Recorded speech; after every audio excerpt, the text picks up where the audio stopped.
सारस से दोस्ती की थोड़ी सजा मिल गई है और बाकी सजा मिलने वाली है और आरिफ के खिलाफ मुकदमा दर्ज कर लिया गया है। क्या आपने अपनी जिंदगी में ऐसी कोई तस्वीर इससे पहले देखी थी? क्या आपने पहले कभी सुना था कि सारस जैसा कोई पक्षी किसी इंसान का ऐसा दोस्त बन जाए?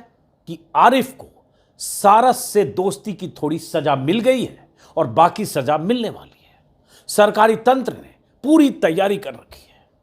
आरिफ से सारस को छीनकर चिड़ियाघर के सरकारी पिंजरे में कैद कर दिया गया है और आरिफ के खिलाफ मुकदमा दर्ज कर लिया गया है। वन विभाग ने उस आजाद सारस को पिंजरे में कैद किया है, जिसे आजादी के साथ रखने वाला आरिफ अब अभियुक्त घोषित कर दिया जा चुका है। उसे नोटिस भेजा जा चुका है। उस सारस की प्यार से देखभाल करने के जुर्म में आरिफ पर केस दर्ज हुआ है, जो आरिफ को करीब 1 साल पहले खेतों में घायल अवस्था में मिला था। तब आरिफ ने उसकी देखभाल न की होती तो पता नहीं वो सारस, वो पक्षी, वो बेजुबान जिंदा भी होता या नहीं। आरिफ के साथ सारस की ऐसी तस्वीरें देखकर कई बार मेरा मन होता था कि एक बार मैं भी अमेठी जाकर इस पे स्टोरी करूं, समझूं। लेकिन अब तो आरिफ और सारस की दोस्ती की इस कहानी के बीच विलन बनकर यूपी का सिस्टम और वन विभाग घुस गया है। सारस को तो वो लोग ले ही गए, आरिफ के लिए मुसीबत खड़ी कर रहे हैं। या फिर उसका नाम आरिफ होना ही उसका गुनाह है? अगर इसका नाम आरिफ ना होता तो भी क्या इसके साथ ऐसा सलूक होता? कोई शक नहीं कि वन जीव संरक्षण अधिनियम के तहत सारस एक संरक्षित पक्षी है, लेकिन आरिफ ने कहीं से सारस को पकड़ा नहीं था। आरिफ ने सारस को किसी तरह से कैद नहीं किया था। आरिफ ने उसे कोई नुकसान नहीं पहुंचाया था, प्रताड़ित नहीं कर रहा था, बल्कि घायल पक्षी को जीवन दान देकर उसकी देखभाल कर रहा था। तस्वीरें लगातार बीते कुछ सप्ताह से वायरल हो रही थी। और फिर जो सारस आरिफ के साथ 1 साल से था, 2 महीने से सोशल मीडिया पर सारस के साथ उसकी तस्वीरें वायरल हो रही थी, अचानक वन विभाग के अधिकारियों का दस्ता उसके गांव पहुंचा और सारस को वन विभाग के कर्मचारी ले गए। यहां तक तो ठीक है, लेकिन आगे सुनिए। अगर मान भी लें कि संरक्षित पक्षी है सारस, इसलिए वन विभाग को पता चला तो उसे वहां से ले गए, लेकिन आरिफ के खिलाफ केस क्यों दर्ज हुआ? उसे नोटिस क्यों दिया गया? नोटिस की यह कॉपी मेरे हाथ में है और यही आरिफ की सबसे बड़ी मुश्किल है और इसकी आलोचना हो रही है। जांच अधिकारी हैं रेंज के इस केस के रणवीर मिश्र। तो जांच अधिकारी महोदय ने आरिफ को नोटिस भेजा है, मोहम्मद आरिफ को, जिसमें कहा है क्या वन अपराध संख्या 14/2022 23 दिनांक 9/3/2023 को गौरीगंज क्षेत्र में वन्य जीव संरक्षण अधिनियम 1972 की धारा फलां फलां फलां का उल्लंघन करने के कारण अभियुक्त, नामजद अभियुक्त, मतलब नामजद अभियुक्त सुन के लगता है बहुत बड़ा अपराधी, इस केस की जांच की जा रही है। आपको एतद द्वारा जो सरकारी भाषा होती है आपको सूचित किया जाता है कि आप दिनांक 2/4/2023 को प्रातः 11 बजे, मतलब 2 अप्रैल 2023 को प्रातः 11 बजे प्रभारी वनाधिकारी अमेठी वन विभाग निकट विकास भवन अधो हस्ताक्षरी के कार्यालय में उपस्थित होकर अपना बयान दर्ज कराएं। ये सहायक वन संरक्षक की तरफ से मोहम्मद आरिफ को चिट्ठी भेजी गई है। ये चिट्ठी मेरे पास है। तो ये तो है वन विभाग का रवैया, और वन विभाग के इस रवैये के पीछे कहीं तो कुछ खेल है, क्योंकि जानकारी ये भी आई थी कि जब वन विभाग वाले सारस आरिफ के यहां से ले गए थे तब उसे एक पक्षी बिहार में छोड़ दिया गया था। वहां से उड़कर सारस एक गांव में चला गया। गांव वालों ने उसकी देखभाल की।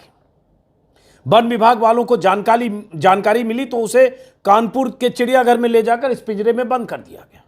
तो अब सारस जो आजाद था आरिफ के यहां, अब पिंजरे में है ताकि कुछ दिनों के लिए उसकी उड़ान पर लगाम लग जाए, कहीं भागे नहीं।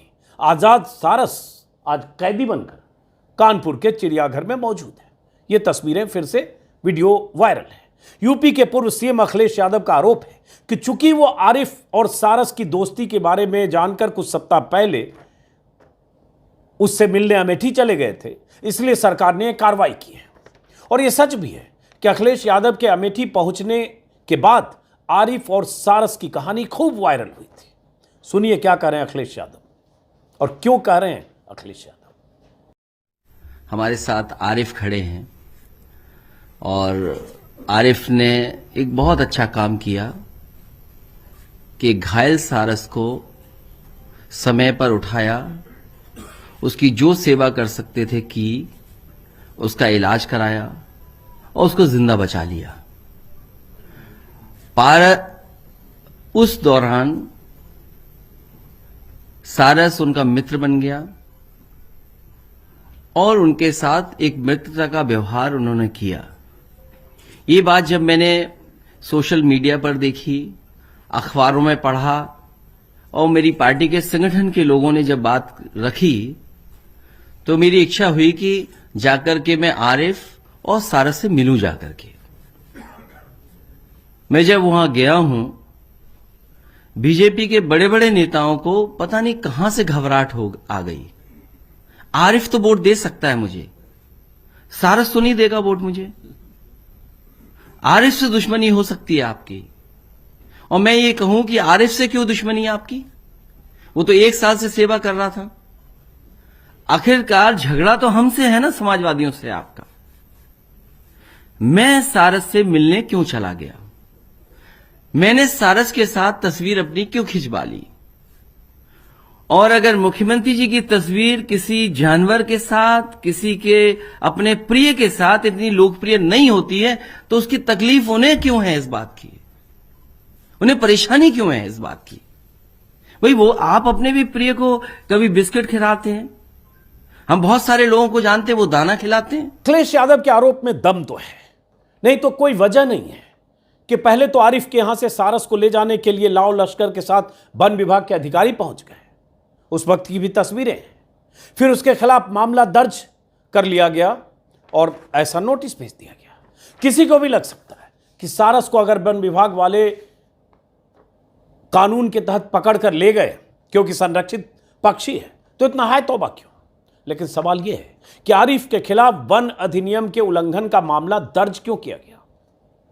उसने क्या इतना बड़ा गुनाह किया था? अखिलेश यादव समेत कई लोगों का यह कहना है कि जब पीएम मोदी राष्ट्रीय पक्षी मोर को पीएम आवास में दाना खिलाते दिखते हैं, तो आरिफ ने कौन सा गुनाह कर दिया? संजय सिंह को सुनिए, जो आम आदमी पार्टी के सांसद हैं। अब तक आपने सुना होगा इंसानों को प्यार की इजाजत नहीं, लेकिन योगी राज में पक्षियों को भी प्यार की इजाजत नहीं है। मैं बात कर रहा हूं आरिफ और सारस की। सारस उत्तर प्रदेश का राज्य पक्षी जो 1 साल पहले घायल अवस्था में, गंभीर अवस्था में आरिफ को मिलता है। आरिफ उसकी सेवा करता है और वो पक्षी, वो बेजुबान पक्षी आरिफ से प्यार करने लगता है। उसी की थाली में खाना खाता है, उसी के साथ उड़कर बाजार में जाता है, खुला रहता है, फिर भी उसी के घर के आसपास रहता है, उसके घर में रहता है। लेकिन जब ये पता चलता है योगी सरकार को, जब उत्तर प्रदेश के पूर्व मुख्यमंत्री अखिलेश यादव जी उसके घर पे जाते हैं, उसके बाद आरिफ को नोटिस मिलती है, उस पर मुकदमा दर्ज हो जाता है। शायद उस बेजुबान पक्षी को ये नहीं मालूम कि भारतीय जनता पार्टी के राज में नफरत की तो इजाजत है, मोहब्बत की इजाजत नहीं। ऐसे काम करके आप क्या संदेश देना चाहते हैं? अखिलेश यादव, संजय सिंह और ट्विटर पर सैकड़ों लोग लगातार लिख रहे हैं कि आरिफ के साथ नाइंसाफी हो रही है। कांग्रेस महासचिव प्रियंका गांधी ने भी वन विभाग की कार्रवाई के खिलाफ और आरिफ के पक्ष में फेसबुक पोस्ट किया है। प्रियंका गांधी ने लिखा कि अमेठी के रहने वाले आरिफ और एक सारस पक्षी की दोस्ती जय वीरू की तरह थी। साथ साथ रहना, साथ साथ खाना, साथ आना जाना, उसकी दोस्ती इंसान की जीवों से दोस्ती की मिसाल है। आरिफ ने उनके प्रिय सारस को घर की सदस्य की तरह पाला, उसकी देखभाल की, उससे प्यार किया। ऐसा करके उसने पशु पक्षियों के प्रति इंसानी फर्ज की नज़ीर पेश की है, जो कि काबिले तारीफ है। लेकिन वन विभाग को यह पसंद नहीं, यूपी सरकार को यह पसंद नहीं। कुछ दिनों पहले जब मैंने पहली बार किसी इंसान के साथ सारस जैसे पक्षी की दोस्ती की ऐसी तस्वीरें देखी थी। यकीन ही नहीं हुआ कि इंसानों की बस्ती से दूर उड़ने वाला, खेतों में चुगने वाला, जंगलों या तालाबों के आसपास विचरने वाला सारस किसी इंसान के साथ इतना करीबी रिश्ता बना सकता है। बहुत तस्वीरें मैं देखता था, किसी इंसान की थाली में खाते हुए इतना पालतू कैसे हो सकता है? ऐसे सवाल मेरे दिमाग में आ रहे थे उन तस्वीरों को देखकर। ऐसा कैसे हो सकता है कि सारस जैसा पक्षी जो पालतू प्रजाति का नहीं है, वो किसी इंसान के दोस्त की तरह हो जाए? वो इंसान अगर मोटरसाइकिल पर कहीं जाए तो सारस साथ साथ उड़ते हुए उसके साथ चला जाए। मैं बार बार ऐसी तस्वीरें देखकर बहुत हैरान रहता था। तभी पता चला कि सारस को अपना दोस्त बताने वाले इस शख्स का नाम आरिफ गुज्जर है। अमेठी के एक गांव का रहने वाला है। बकौल आरिफ, कहानी यह है कि पिछले साल मार्च में खेतों में आरिफ को घायल सारस मिला था। उसके पैर जख्मी थे, वो उड़ नहीं पा रहा था। आरिफ उस सारस को घर ले आया, मरहम पट्टी लगाकर कुछ दिन उसका उपचार किया। घर में जो भी दाल चावल रोटी जो आरिफ और उसके परिवार के सदस्य खाते थे, वही खाना सारस भी खाने लगा। धीरे धीरे सारस आरिफ के परिवार का हिस्सा हो गया। आरिफ को लगता था कि जैसे ही सारस का पैर ठीक होगा, वो पूरी तरह से स्वस्थ हो जाएगा और उड़कर जंगलों में चला जाएगा, क्योंकि ऐसे पक्षी पालतू होते नहीं हैं। बाकी सारस पक्षियों की जमात में वो शामिल हो जाएगा, ये मानकर चल रहा था। लेकिन ऐसा हुआ नहीं।